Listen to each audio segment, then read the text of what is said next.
Season 2, Episode 6 of the Bithell Games Podcast. I'm Alexander Slawinski. And I'm Mike Bithell. Each week we talk games, what it's like to make games, and the random stuff we don't find time to talk about because we are playing and or making games.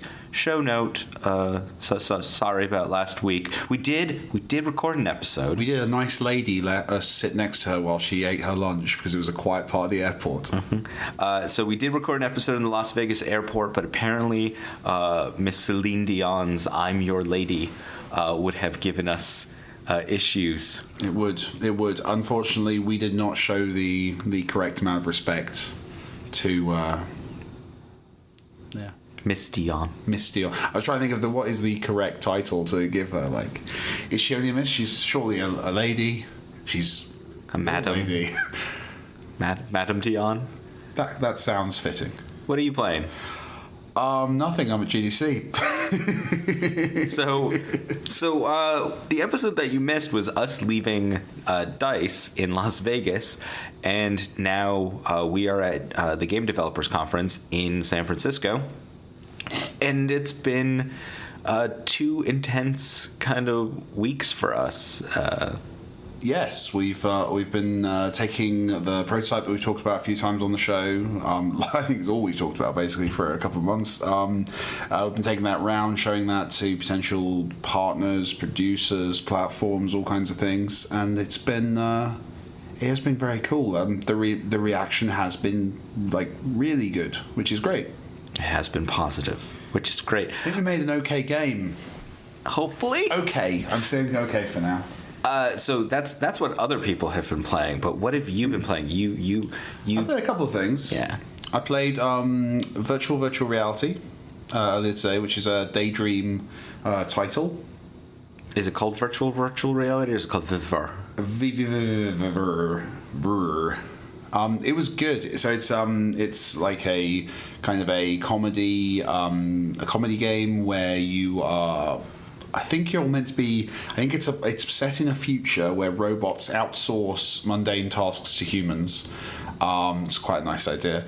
And the way you travel through the game is by putting on VR headsets. So you're kind of inceptioning yourself through VR experiences, and they obviously have a lot of fun kind of doing that. But it's really good, funny, witty. The control method's really nice as well. They've come up with a really nice way of doing 3-dimensional grabbing and moving with Daydream controller, which is something that I've not seen done before with that device. So yeah, really neat. So they gave me a go on it. We also had a chance to play Prey. You did. You liked that, didn't you? A lot. It was very interesting, especially since I haven't paid attention to Prey since the original one, which was about Native American chap goes to a pub, has a bad evening. Yep. Ends up in like sphincter alien space with portals and and then there was another version that involved bounty hunters in space. That was the one that never came out, right? I believe so. And now Prey is back again, and it is. If you haven't seen anything on it yet, just avoid it until it's out. Yeah, it's kind of Bioshocky, isn't it? Which I was surprised by. It's got that kind of exploration depth, multiple paths. I like that kind of looking glass design approach is coming back. It's good. You're a big fan of that, actually. I am. I do like my Sims. I like mechanics that kind of overlap nicely and give you lots of choices. It's cool. It's interesting. I think I said after we played it, one of the things I found really interesting is it's got a lot of kind of Art Deco stylings, and it's funny to me that Art Deco, thanks to Bioshock, is now like an associated aesthetic to go with this kind of game. That appeals to me. What were they calling it? They weren't calling it Art Deco. Neo-Deco. Neo-Deco, of course they were. But yeah, no, so thanks to Bethesda for letting us come hang out and have a go on that.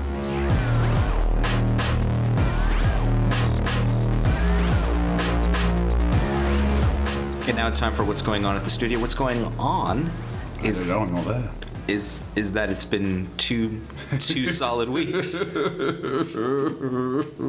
It's been 2 solid weeks of us showing the prototype.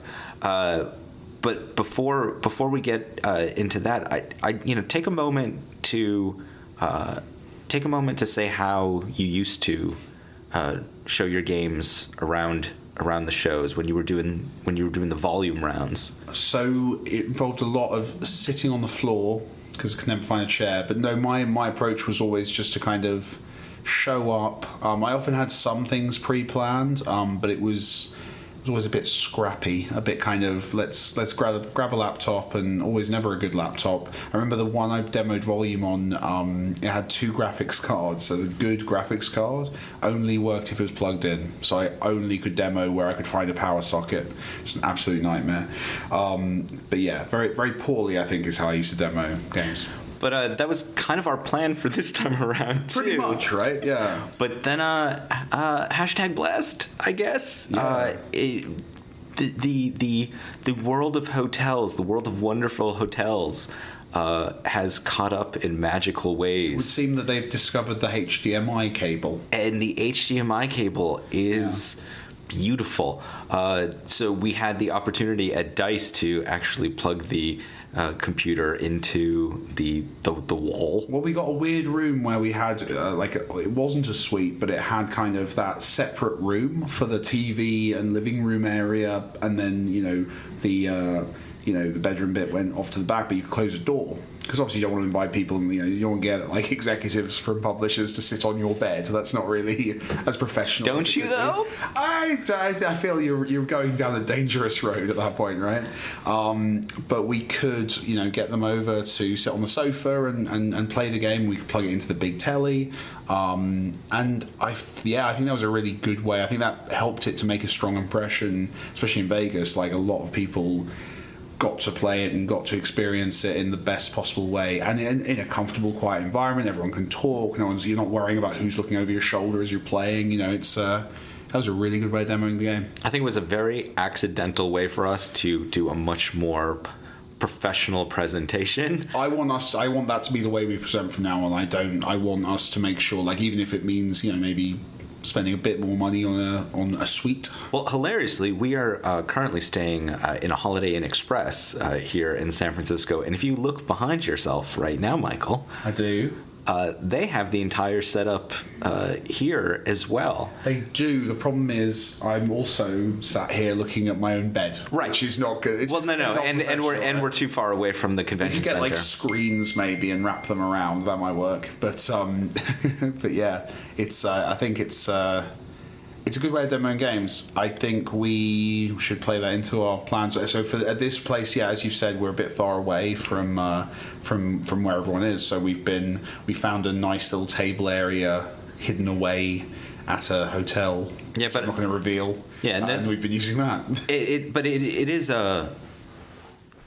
reminds me of back in the days when I would have to go from meeting to meeting to meeting, and it brings a level of professionalism, being able to just go to like a room with a big screen and they show it there, because otherwise at GDC, at E3, that you usually go to a publisher's booth and they've got a whole setup, but at GDC and DICE and other shows, it is a little bit more scrappy. You've got a few, obviously you've got an expo floor, but that's generally middleware and service providers. It's the platforms don't tend to have a massive footprint, so we've had a few meetings where a lot of people have these like 2-floor rooms now, 2-floor booths, don't they, now, where you can go upstairs and use a meeting room and have a conversation. So we've done a few of those, but we definitely don't have those, and definitely the vast majority of people we're talking to don't have those. So yeah, it's been a bit more scrappy. But then you also have outfits like Raw Fury that rented a whole... Did an Airbnb, didn't they? Yeah, it was a big house. And that was also pretty cool. It is a good idea. I like that one.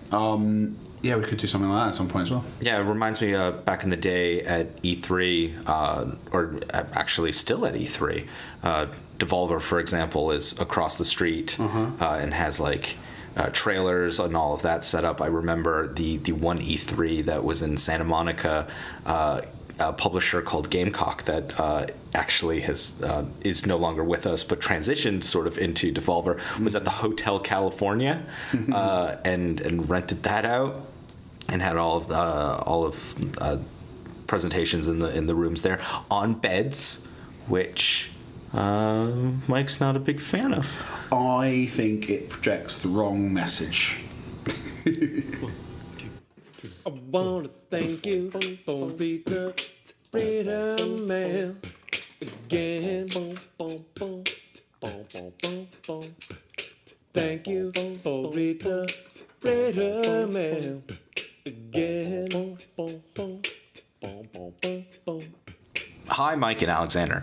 I'm part of a two-man indie dev team in Quebec, Canada, without much experience in the industry. We've been working part-time on our game for over a year now, and as we progress, we are starting to have to do things that involve more than the two of us and our computers. We are looking to having a bit of voiceover work done for our game, and the process eludes us a bit, frankly. I'd be interested to hear how you guys do it as fellow indie devs without the in-house recording studio. Thanks a lot. Love the podcast. Michael. That's a big question, isn't it? Mm-hmm. So I think the way we do it is probably the second answer. I think the more important and useful question for you guys is how could you do it? We're obviously a bit further along, and we probably have access to some stuff that you might not.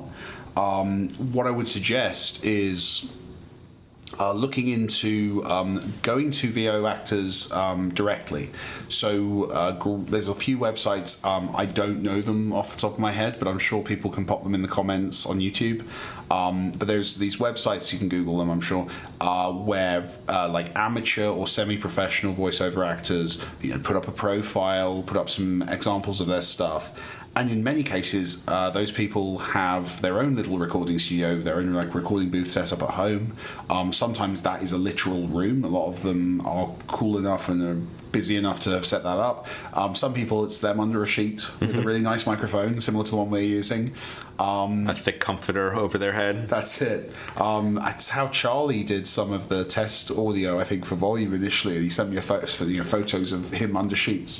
The final game, though, we obviously used a real studio. But yeah, so that's a way of doing it. They've got all of the equipment, they've got all of the gear. You can just kind of send them over the script, see if they're right for the part, and then just kind of arrange payment and let them kind of do their thing. It's a really easy, straightforward way of doing it.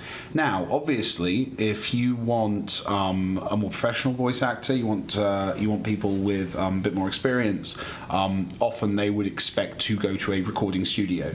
Those exist in most major cities. I mean, in London, there's bloody loads of them. We use one called Side in London. There are probably some in Quebec, and those are essentially, obviously, as you'd expect, it's a studio, it's got all the equipment. You generally pay for the amount of time you're going to be using it. Most of them will provide, an audio engineer who can, use the equipment and understands how to record and can kind of help get the best possible recordings. Then you have to get an actor. Actors are interesting because they're often in unions, which is a direct problem for you potentially, or just a complexity to work with. Unions often have lots and lots of their own kind of requirements and policies in place that actors have to, if they're members of that union, kind of ask you to go along with that. In the case of the Screen Actors Guild of America, which I'm not sure if that's relevant in Canada, but I'm sure similar things exist. In the case of them, they actually have to kind of certify you and agree to you being valid to record. That can be a lot of hoops to jump through, especially for an indie studio. A great workaround of that is a lot of studios, if you talk to a lot of VO studios, have those agreements already in place. So what they can do is they can record as them, and then that makes sure every requirement is ensured for the actor, and then they can just directly sell you that audio recording. It's a good workaround. It makes sure the actor's well treated, but also makes sure that you don't need to jump through all those hoops. Another benefit of using professional voice acting studios is, as is in the case with Side, we had access to audition tapes. Yep. They will often run those in auditions for you, which is really, really great. And obviously they know all the agents, they can negotiate stuff. It's another thing is, negotiating with agents. And you get very professional, super professional folks in that case. Yeah, exactly. And so it really is a sliding scale. I mean, the challenge would be budget. The final part of the equation that we didn't mention is voice directors. actors. So that's where you bring someone in who understands the script, understands your story objectives, will talk to you about what you're trying to achieve, and then they will coach the actor through that process. I direct my own VO at the moment. I think we may mix that up in time, but for now that's how we've been doing it, which obviously saves money, but you need to be able to talk to actors. I'm fortunate I've got a theatre background, so I kind of have been able to do that, but it's something to bear in mind, because voice actors really are only as good as their direction, and often I think voice actors are blamed for bad performances when in fact that's an absolutely great actor. It's just they've not been coached and directed in the right way to get that great performance. So for them, the first suggestion is to look into. Obviously, this all depends on cost. Look into exactly is think about how much you can afford.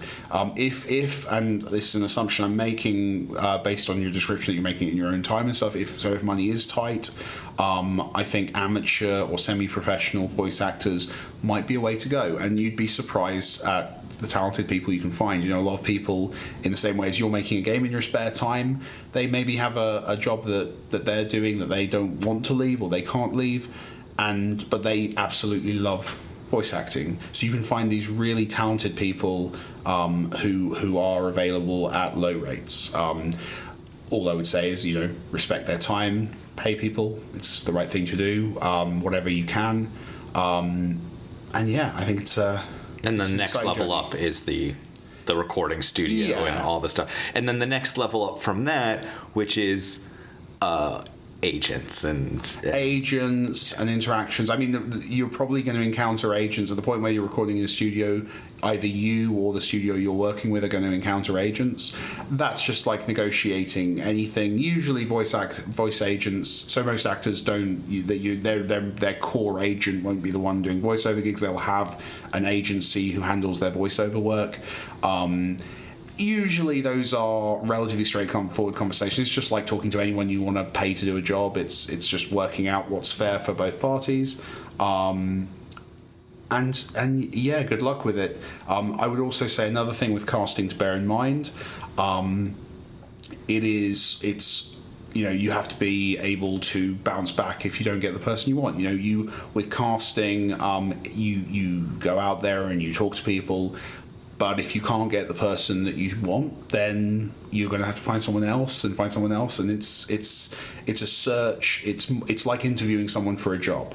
I've definitely talked to developers in the past who have their heart set on one specific actor that they want to play a part, and you ask them, well, what if that person doesn't want to or can't do it, and they don't have an answer, or they say no, well, it has to be that person. I think being flexible and especially when you're looking at amateur actors, it might be that you've got an idea in your head of how a character's going to be, but you find this really awesome actor who's probably not right for that but could do something different. So maybe it's easier to change that character to fit an actor rather than to find a different actor. So I think flexibility is, in a lot of ways, one of the most important skills to have at lower budget level. So thanks for joining us for this episode. Apologies for the sound quality as we are...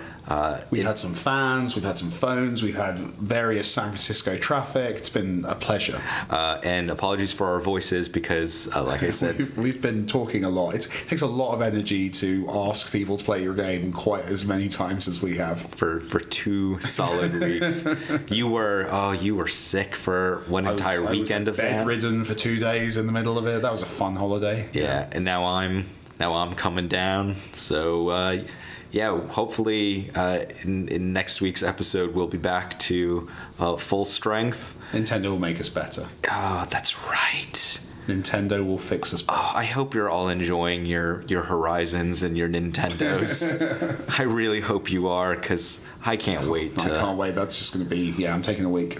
If you have a burning question about games, game development, or about the complexities of the universe, you can send those questions to us via contact@bithelgames.com. Oh my. I'm sorry, what's that email address? That's contact@bithelgames.com. Cheers. Through the YouTube comments of this show or on Twitter by pinging at Mike Bithell or at Slowinski. Thanks for listening to this episode of the Bithell Games Podcast. We can always use your support, so please provide reviews and 5 stars on iTunes, likes and subscribes on YouTube, and positive reinforcement when on whatever platform, whenever possible. However, wherever, whenever you can. I am going to get to the end of this. I will. This podcast was produced by Jonathan Downen. We'll be back next week unless Celine Dion's "I'm Your Lady" stops that from happening. That's a lost phone noise. Again, I'm Alexander Slinsky. Thanks again, and get in the last word, Mike. Brood.